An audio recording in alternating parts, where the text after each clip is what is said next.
Se você somar o orçamento do Ministério do Meio Ambiente, começando por ele, o orçamento do INCA, o orçamento do MDA e o orçamento do Ministério da Agricultura no Brasil, dá uns 5 bilhões de dólares. 10, 12 bilhões de reais.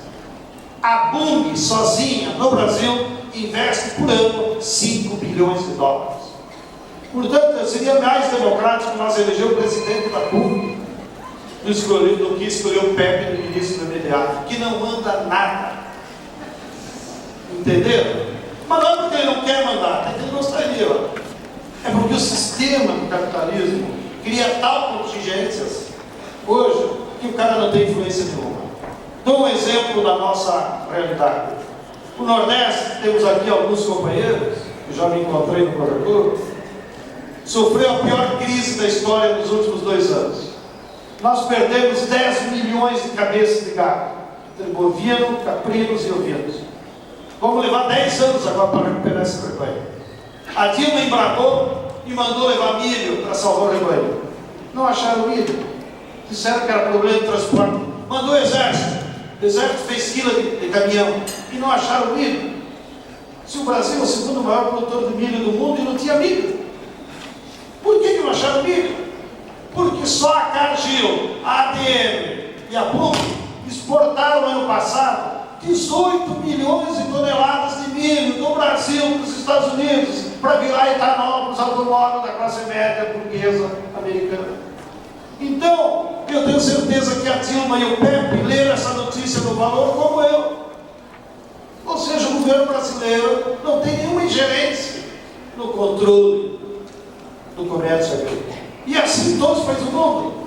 Mas o lado bom disso, se quiser já para uma janelinha, é que se é verdade que os governos perderam o controle, por outro lado, os governos não têm capacidade mais de sair das suas crises, que é o caso da Europa.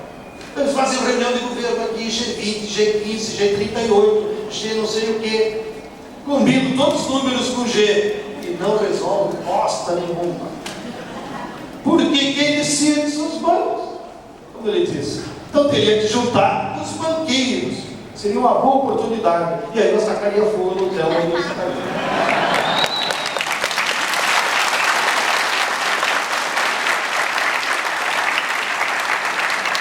Mas o que eu quero chamar a atenção é essa perda da soberania nacional. Isso é grave.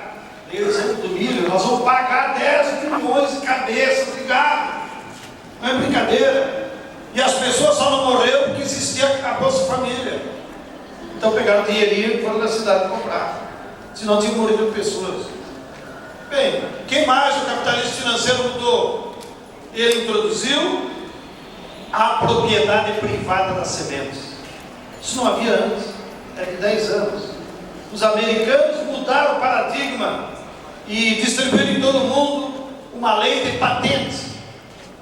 Que aqui o Fernando Henrique foi a primeira lei que ele mudou em 1995, para justamente abrir espaço para a privatização da propriedade das sementes como serviços. E as sementes transgênicas que foram difundidas, da qual aqui nós temos vários combatentes daquelas batalhas, como o Melgarejo, o próprio Hoffman, que ele já citou na introdução. Nesse palco nós temos batalhas fundamentais. No Fórum Social de 2012, quando nós, da Via Campesina, junto com o Bové, fomos nas áreas de experimentação ilegal da Monsanto, destruímos as lavouras de soja. E depois aqui nessa sala, a Polícia Federal veio prender o Bové. Como tinha muita gente, nós conseguimos fugir. Mas eles nos pegaram lá no hotel. E o Bové foi expulso, porque participou conosco da destruição de lavouras experimentais ilegais da Monsanto e Nometório. Bem, então nós estamos num palco apropriado para falar mal deles. Mas o principal para vocês entenderem, é grave para a humanidade você introduzir a propriedade privada de um ser vivo, de uma semente. E a semente estrangeira só tem esse sentido. Todos os nossos cientistas já comprovaram, a própria Embrapa, que não se trata de aumento da produtividade física. Elas não são mais produtivas, nem sequer são mais rentáveis economicamente.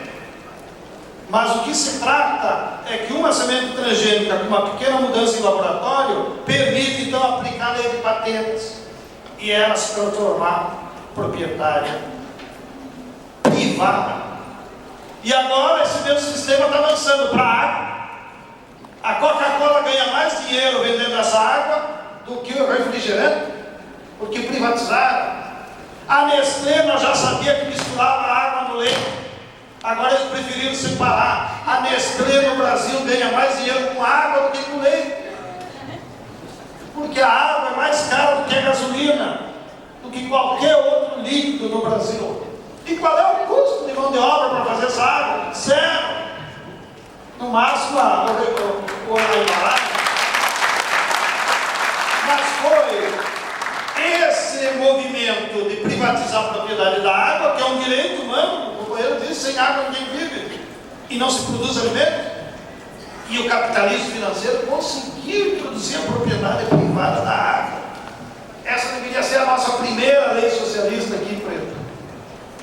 Todo povo tem direito à água. E aí ocupar os estoques da Nestlé, da Coca-Cola e das outras que estão por aí explorando o povo.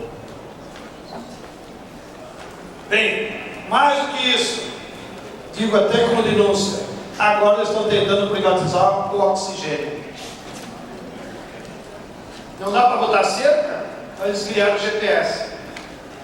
Então, com o GPS, eles medem as florestas nativas, que em geral estão sendo zeladas pelos povos indígenas, enganam os povos indígenas e fazem um contrato de transferência, em que aquele oxigênio produzido naquele quadrilátero lá imaginário do GPS, eles emitem um título de crédito de carbono, os índios vendem para a empresa, e a empresa vai lá na Europa e troca pela poluição que as empresas estão fazendo. Aqui no Brasil, eles já iludiram duas povos indígenas, uma no Acre, uma no Pará. E os acionistas dessa ilusão foi a Natura, que é uma das financiadoras da Marina Silva. Espero que ela explique isso na campanha. Por que ela está ajudando a privatizar lá? Porque isso é uma afronta, não só ao nosso sistema, mas é uma afronta à ingenuidade dos povos indígenas, que estão vendendo um bem da natureza que nem é deles. Eles são zeladores, mas não pode se transformar em propriedade privada do oxigênio. Isso é fazer o jogo do capitalismo. Meu Deus do céu!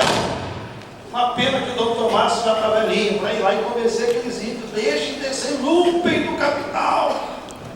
E o pior, depois que pega o dinheiro, vão comprar Hilux, Coca-Cola e outros consumismos iludidos. Os branquelos só levam lá o que tem de pior. Médico cubano não vai. Bem, finalmente, o capitalismo financeiro, como modelo, ele mudou também os paradigmas de organizar a produção dentro do estabelecimento, naquilo que hoje se conhece como agronegócio. Então houve uma mudança fora, no mercado, e houve uma mudança dentro do estabelecimento, na fazenda, se vocês quiserem. E lá na fazenda, então, eles aplicaram uma nova matriz produtiva, tecnológica, que nós apelidamos de agronegócio. O que caracteriza o agronegócio? O agronegócio se caracteriza pela produção só em grande escala, porque eles têm que sistematicamente buscar o lucro máximo de rentabilidade econômica. Eles aplicam o monocultivo, eles têm que especializar num só produtos para poder ter lucro máximo. Eles usam as sementes transgênicas, porque é uma subordinação do fazendeiro à empresa que fornece a semente, e só aí a empresa já recupera em torno de 8%. Eles impuseram os agrotóxicos como uma forma de substituir a mão de obra. Então, o agrotóxico não é uma necessidade agronômica, todo mundo sabe disso. Eles usam o agrotóxico como uma necessidade de substituir a mão de obra, porque eles não querem ter trabalhadores nas fazendas. E eles impuseram mecanização em larga escala. Os tratores são cada vez maiores e mais modernos. Eu vi com esses olhos, vocês não vão acreditar, então vou passar por mentiroso. uma fazenda lindeira do nosso assentamento em Itamaraty, no Mato Grosso do Sul, que é muito plena, órfã, e o Egídio, saudoso Egídio, antes de falecer, há 2 anos e meio atrás, no encontro, nós aproveitamos o intervalo e fomos lá ver um fazendeiro que usa o trator por controle remoto. O trator não tem tratorista. Ele está na casa dele, no alpendre da casa, maneja o trator. Vai lá, faz o plantio direto, controlado por GPS e por satélite. Esse é o nível de agricultura que eles chamam de moderna. Bem, evidentemente que esse tipo de agricultura se transformou completamente dependente do crédito. Note no caso brasileiro, a coitada da Dilma fica fazendo festa para os outros, para os inimigos. Fizeram uma festa lá no Plano Safra para anunciar 140 bilhões para os fazendeiros, de poupança nossa, que é apenas uma regra do Banco Central, que o Banco do Brasil, os bancos privados, todos os bancos são obrigados a pegar parte dos depósitos à vista que eles não pagam juros e repassam para o crédito fundiário, para o crédito rural, para os banqueiros, para os fazendeiros. Isso que é o Plano Safra. Bom, mesmo assim os bancos vão aplicar 140 bilhões. Para produzir quanto? 160 bilhões. Então notem a lógica. Uma agricultura que para produzir 160 precisa pegar adiantado 140. Portanto, quando ela colhe, a primeira coisa que ela faz é vai lá pagar o banco. Note, então hoje, o principal sistema que se apropria da agricultura brasileira é o capital financeiro. Não é mais nem a indústria. E para o fazendeiro fica aquela diferença dos 20. Finalmente, esse novo modelo do agronegócio, ele introduziu uma mudança nas classes sociais do campo e criou uma nova